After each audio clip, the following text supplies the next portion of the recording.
You want to? Yeah. First time here in the office? In the office, yeah. Yeah. Sweden, 63 years. Yeah, I know it. Man. You gonna save the record business? Hopefully. That's what we hope for. It needs some saving. Justin Coughlin, come on. Hola. Hola, ¿qué tal? Bueno, Diego hizo una presentación bastante elocuente, así que no voy a decir más nada. Muchas gracias. Gracias a Gabo por invitarme. Yo creo que vine por la sencilla razón, vine por dos razones. Una, porque el resto de los panelistas era súper interesante porque cerraba un círculo, es decir, un agregador digital, la cámara del disco, que formaliza un poco lo que nosotros hacemos, las grabaciones, y por otro lado, un ejemplo de un artista, no es un ejemplo de éxito, porque yo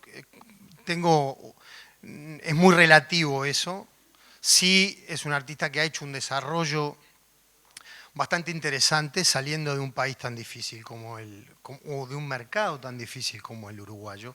Entonces me parecía súper interesante participar de la charla porque me parece que daba un panorama bastante claro de una posibilidad o de un camino posible en el nuevo esquema de negocio de la música y de la industria musical. Y por otro lado, también, y es una cosa que promueve bastante Agado y que me parece súper interesante, es que cuanto más circule la información entre los músicos, entre los actores de este negocio y de este rubro, es mejor para que el rubro crezca. Es decir, somos como un pequeño ecosistema que si a los artistas les va bien, en el cual no competimos en general, ¿no? Puede haber casos puntuales, no sé, si nos toca hacer un concierto el mismo día que los Buitres y sí, vamos a estar compitiendo, pero si a los Buitres les va bien, a otros artistas también le va bien y a todos nos va bien. Entonces, me parecía interesante también porque es algo que me parece que es fundamental y que tenemos que tratar de alguna forma. Por suerte estamos nucleados en varias asociaciones que promueven un poco el diálogo y que circule la información. Y los que tienen más información le pueden dar a otros que no tienen tanta información. Y hay un montón de información que yo tengo o que no tengo que otro me puede proporcionar y puedo entender un poco cómo se maneja este mercado que va a una velocidad increíble. El otro día estaba hablando por teléfono con un amigo que es manager de Vetusta Morla, una banda española que le va muy bien en España, y me decía, lo que pasa, Nico, que acá hay que hacer un máster cada 3 meses. Y un poco tiene razón, o sea, la información va a una velocidad tan rápida que muchas veces, por más que estemos atentos y por más que estemos arriba de la jugada, nos cuesta asimilar y poner en práctica. Igual me fui por las ramas porque quería arrancar la charla con este pequeño extracto del documental de Quincy Jones y esa escena maravillosa en que Quincy Jones le pregunta, está en las oficinas, en el cuartel general de Spotify Mundo, o sea, ahí en Estocolmo, y Quincy Jones lo mira y le dice, van a salvar a los sellos discográficos. Y el tipo le dice, bueno, estamos en eso.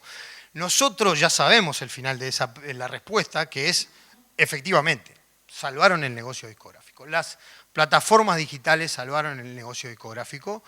Después de casi 10 años de fracaso absoluto, un poco o en gran parte por negligencia de la industria discográfica.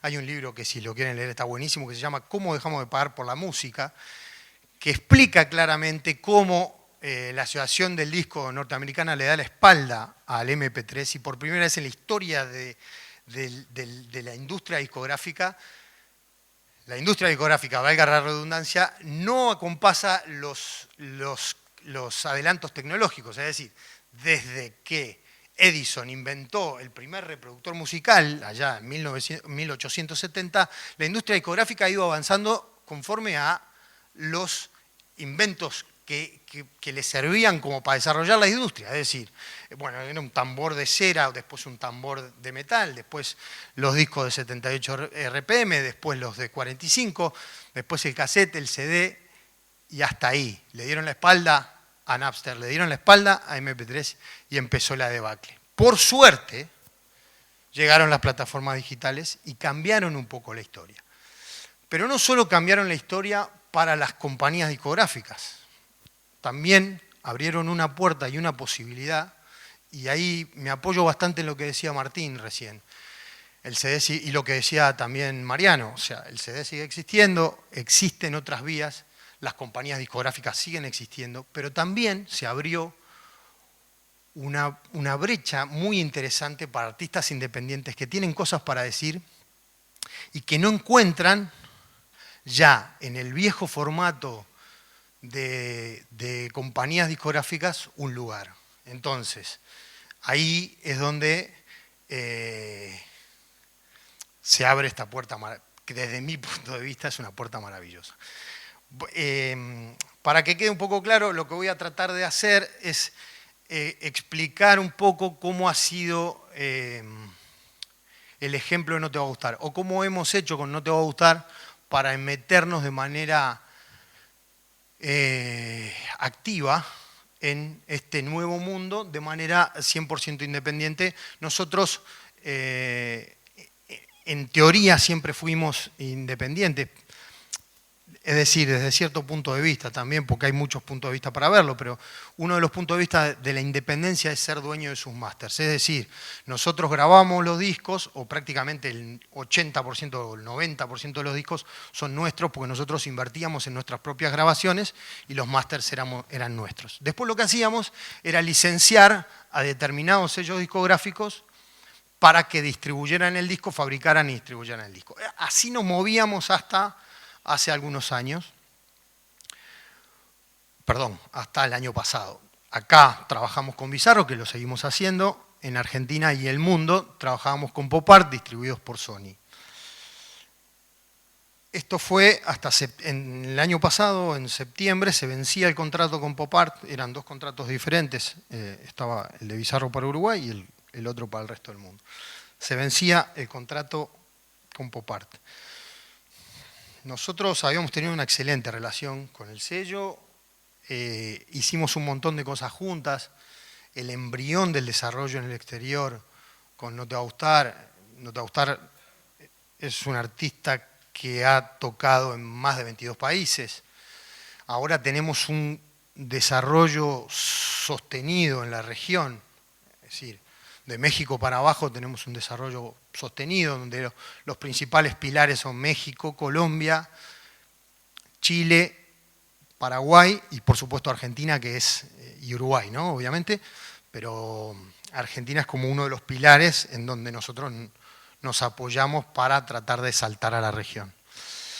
Entonces decía, junto a Pop Art habíamos hecho un trabajo interesante, pero bueno, en un momento nos pusimos a analizar, nosotros somos dueños de 9 de los 12 masters, o ahora no me acuerdo bien los números, pero somos dueños de un 85% de nuestro material.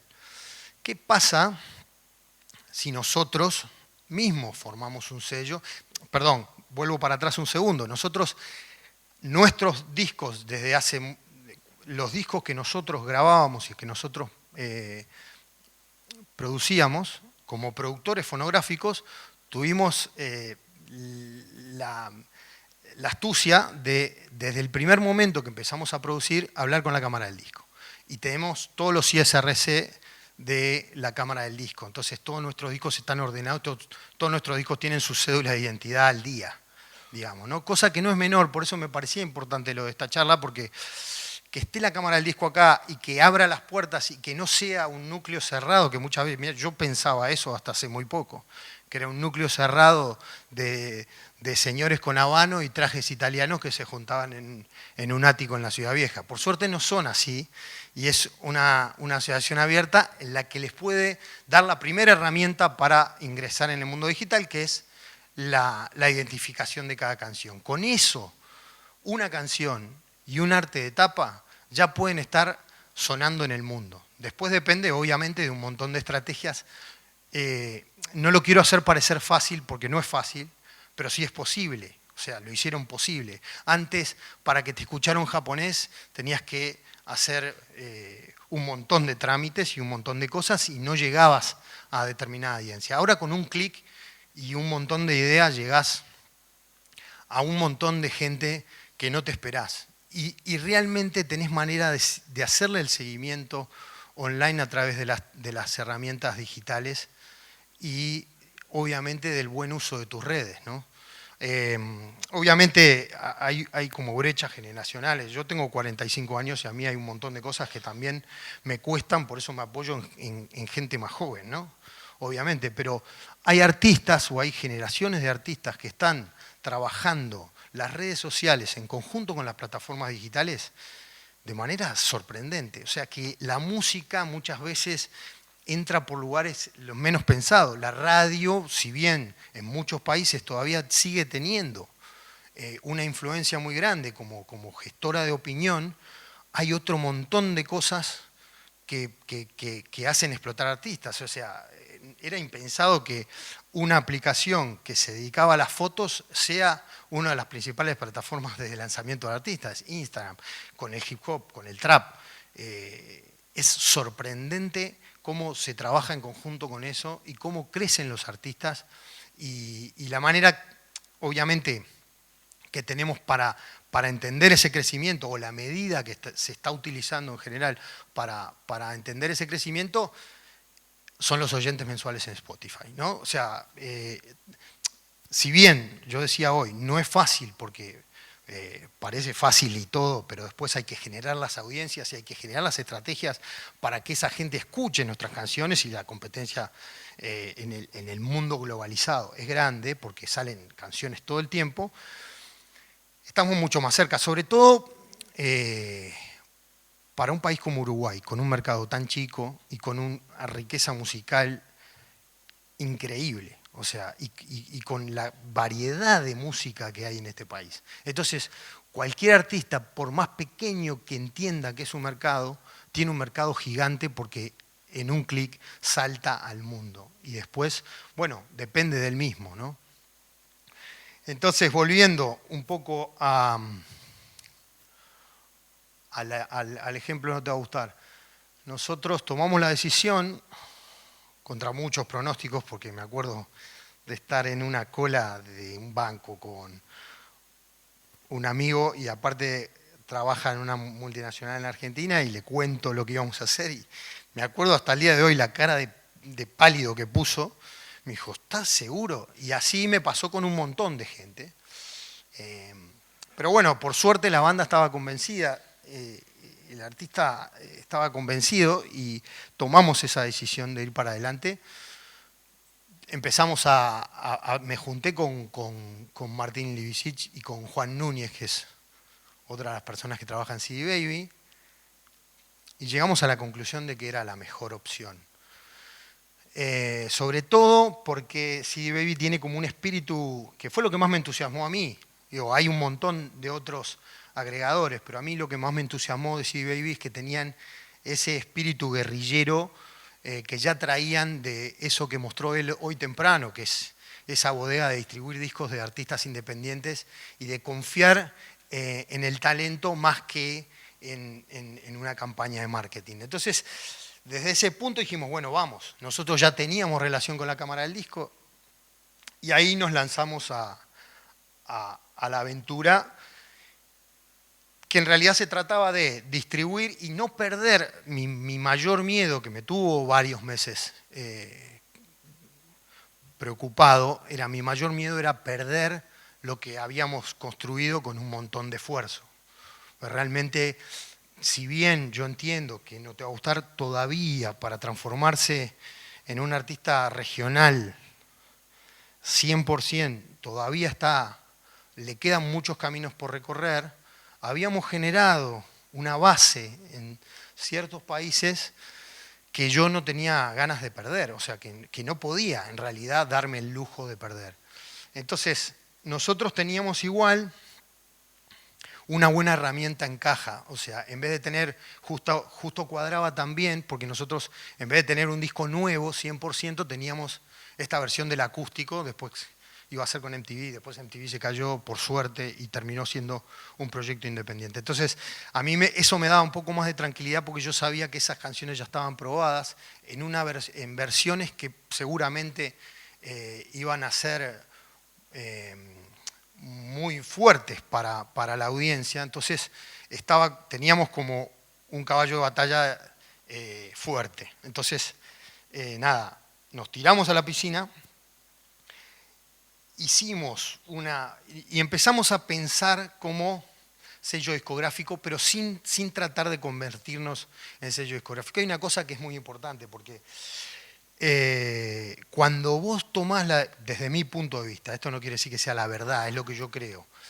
Cuando vos tomás la decisión, y el otro día lo hablaba justo con Julieta Venegas cuando estuvo acá, que estuvimos charlando, también me comentaba una cosa. Ella, para su último disco, antes de hacer este parate que hizo con su carrera, tomó la decisión de irse de Sony y sacar su disco independiente. ¿Pero qué hizo? Intentó hacer lo mismo, hacer las cosas como si fuera Sony. Y ahí me dijo, ese fue el error. O sea, nosotros nos dimos cuenta que sí, hay que tener en cuenta un montón de esquemas de sellos discográficos en cuanto a los lanzamientos, en cuanto a las estrategias, pero no hay que pensar como un sello discográfico. Es decir, a mí, si el disco físico me complica la vida más que me ayuda, y no sale disco físico, se terminó. O sea, no tengo que tratar de ser Sony porque no lo voy a hacer nunca. Entonces, tratar de jugar el partido en la cancha en la que puedo jugar y tratar de hacerlo al máximo. Entonces, bueno, el resumen de esta situación es que esto arrancó en diciembre, ¿no? Firmamos contrato en diciembre, Martín. Bueno, firmamos el contrato en diciembre. Yo tuve un par de salvedades, mantuvimos a Uruguay y al sello Bizarro por una cuestión histórica de la banda, y también hicimos una pequeña jugada con el disco nuevo para México porque había una oportunidad de cerrar un acuerdo con una agencia de booking grande de allá, entonces servía como tener una estructura. Pero después dijimos, bueno, nos vamos al mundo con CD Baby, con el catálogo y con unas estrategias digitales que obviamente contratamos una experta en medios digitales para ver cómo teníamos que hacer los lanzamientos y cómo apuntar al público que estábamos buscando por territorio y por país, por territorio y también en los momentos y comunicar. Pero teníamos una herramienta muy importante que en un artista como No Te Va a Gustar, y me pasó mucho en Argentina, porque por primera vez yo podía hacer acuerdos globales, es decir, por primera vez yo me sentaba con alguien a hablar de No Te Va a Gustar y todo lo que relacionaba a No Te Va a Gustar, la última palabra la tenía yo. Si bien siempre pasó un poco eso, yo no tenía que consensuar con nadie para hacer acuerdos radiales por la gira, por los teatros Gran Rex y por que me pasen el corte. Entonces, la negociación se hacía bastante más fácil. Obviamente, no fui a todas las radios, no tengo el equipo necesario en Argentina, si bien tengo una oficina que es maravillosa y que son socios hace más de 15 años. No tenemos una estructura como la que tiene Sony o no tenemos un experto en departamento radial, pero lo que sí tenemos es que no cargamos con la mochila que cargan los sellos discográficos cuando se sientan a hablar por un artista. Es decir, yo me siento a hablar soy Juan Carlos Sony, y Juan Carlos Sony se sienta a hablar, y cuando se sienta a hablar con alguien por No Te Va a Gustar, está hablando también por Luis Miguel, por Shakira, por que no sé qué, pues le prometió una cosa de otro artista que no. Entonces, esa mochila que a veces te juega a favor, porque a veces piden favores para desarrollar a un artista, pero muchas veces te juega en contra. Eso dejó de existir, y es una liberación real, porque es un sufrimiento cuando uno tiene que estar lidiando con problemas que son de otras personas.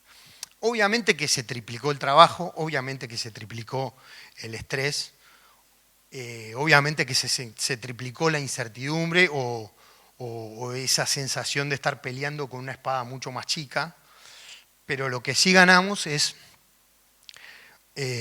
una unidad de negocio que funciona y funciona todos los meses. Porque también lo que hay que ver es que vos cuando tenés un contrato discográfico te pagan cada 3 meses, las liquidaciones, tenés que estar atrás, que te mandan un Excel que no entendés un carajo, que no sé qué. Esto es prácticamente a tiempo real porque las regalías se liquidan de firmar el contrato 2 meses para atrás, digamos, pero después todos los meses se liquidan regalías. Y vos tenés la posibilidad de ver online cómo estás creciendo y cómo podés avanzar en tu desarrollo. Entonces, la verdad que yo, en esta misma fecha, el año pasado no creía que podía ser para No Te Va a Gustar, con una base y con una cantidad de discos y todo, tan posible, digamos, ¿no? Por no usar la palabra fácil, porque no me parece que sea una cuestión fácil, sería como minimizar el asunto. Pero me parece que por primera vez en la historia de la música hay una posibilidad como esta. Segura, se puede estar mejor, sí, puede haber otros escenarios mucho mejores, sí. Si hay posibilidades de firmar con un sello discográfico, y bueno, sería cuestión de analizarlo, es un camino también. Hay un montón de artistas que firman con sellos discográficos, de hecho está el ejemplo de Jorge Drexler, uno de los principales artistas que tenemos acá en Uruguay, que terminó su contrato con Warner, tenía la posibilidad de hacer lo que quisiera, porque es una figura internacional, y tomó la decisión de firmar con Sony. Y me parece, desde mi humilde punto de vista, que es una decisión acertada, porque él viene ya, como ha venido trabajando su carrera, y yo creo que le va a ir mejor de lo que le va, porque tomó una decisión adecuada. Lo que quiero decir es que lo digital pasa a ser un camino más. Desde mi punto de vista, el camino más importante, para artistas de esta región. Y además, también no te tenés que volver muy loco con las estadísticas, ni con las herramientas, ni todo. Martín mostró un montón de cosas que al principio parecen bastante engorrosas, pero en realidad, para artistas de este lugar, con 2 mediciones estamos bien. Una es YouTube y la otra es Spotify. Para que se hagan una idea, el porcentaje de ingresos y de importancia sobre las canciones No Te Va a Gustar, en cuanto a plataformas, Spotify es casi el 70%. Entonces, yo teniendo una buena relación con Spotify, haciendo los deberes en YouTube, ya tengo gran parte del trabajo hecho, en definitiva. Lo único que tengo que hacer es trabajar las redes, hacer colaboraciones. Nos salió muy bien lo que hicimos con Jorge, por ejemplo, lo que hicimos con Draco, lo que hicimos con Julieta. O sea, también esto de compartir las playlists con artistas afines. Hay un montón de pequeñas herramientas que seguramente Martín mañana pueda explayarse. Y si no, también Juan en CD Baby, ¿no? Trabajan, son trabajadores la gente. Pero hay un montón de cosas. Pero nada, lo que me parecía interesante era plantear, en este contexto de esta charla tan buena que plantea Gadu, me parecía interesante por lo menos contar el ejemplo que No Te Va a Gustar. Y cierro. Nosotros, repito, una de las maneras más razonables para medir los crecimientos, que no es la única y no se refleja automáticamente en la relevancia del artista, pero es una buena medición, son los oyentes mensuales en Spotify. Nosotros en abril de este año teníamos 1.100.000 oyentes mensuales. Al día de hoy tenemos 2.185.000. Hay varias razones para esto, no solamente que nosotros hayamos hecho un trabajo bueno, que hicimos un esfuerzo grande, también las plataformas han crecido un montón y nosotros acompañamos ese crecimiento, pero el crecimiento es tan exponencial que en realidad no obedece únicamente a que Spotify tenga más usuarios, sino que obedece a que las estrategias que nos planteamos surtieron efecto. Y también, para mí, es una tranquilidad que reafirmaba que no estábamos equivocados al irnos a la independencia y hacerlo. Veremos qué nos depara. Tenemos un montón de trabajo por hacer. El mundo es muy difícil en general, ¿no? La región. Pero bueno, ahora por suerte hemos tenido una gira con este disco bastante buena, en el que hemos crecido en audiencias en todas las ciudades donde nos presentamos. Ahora vamos a ir a Colombia y el show de Bogotá se va a agotar, lo cual nos va a pasar por primera vez. Vamos a presentar el disco en el Metropolitan de Ciudad de México, que es uno de los principales puntos para entender que uno está por pegar un salto. Queda muchísimo trabajo por hacer todavía en México, pero las cuestiones son optimistas. Y lo mejor de todo es que en realidad todos los días nos levantamos, nos miramos al espejo y sabemos que dependemos de nosotros para trabajar y para seguir creciendo y para todo, y no tenemos que estar pidiéndole ni permiso ni por favor a nadie. Y eso a la larga termina siendo una gratificación más allá de cualquier otra. Así que nada, eso. Gracias.